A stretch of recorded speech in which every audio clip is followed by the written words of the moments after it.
చెన్నైలో 2 BHK flat రెంటల్కి తీసుకున్నాము. So main entrance ఈ విధంగా ఉంది. కార్నర్లో వాషింగ్ మెషిన్ పెట్టుకోవడానికి ఇన్లెట్ అవుట్లెట్ ఇచ్చాడు. అండ్ ఎంట్రన్స్లో గేట్ ఉంది కాబట్టి సెక్యూరిటీ పరంగా బాగానే ఉంటుంది. హాల్ అయితే చాలా స్పేసియస్గా ఉంది, కానీ అండ్ ఫ్యూచర్లో సోఫా సెట్ తెచ్చుకున్నా ఏం తెచ్చుకున్నా పెద్ద ఇబ్బంది అనిపించదు. అండ్ ఇది అన్ఫర్నిచర్డ్ ఫ్లాట్ అనమాట. సో కబోర్డ్స్ గట్రా ఏం లేవు, మనమే చేయించుకోవాలి. కిచెన్ కూడా స్పేసియస్గా ఉంది. ఇది మాస్టర్ బెడ్రూము. సో ఇందులో నేను ఉంటాను. సో ఇంకో బెడ్రూమ్ ఉంది కదా, అది నా కొలీగ్ ఉంటాడు. మేమిద్దరం కలిపి షేరింగ్ మీద తీసుకున్నాం. అండ్ ప్రతి బెడ్రూమ్కి ఇలాగ బాల్కనీ ఇచ్చాడు. సో ఏమైనా బట్టలు ఆరేసుకోవాలన్నా లేకపోతే ఎండకి ఎక్స్పోజ్ అవ్వాలన్నా బాగుంది.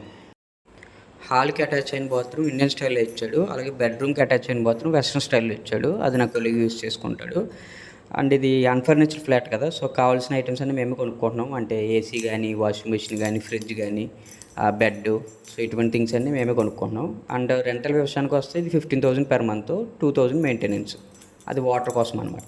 Thanks for watching.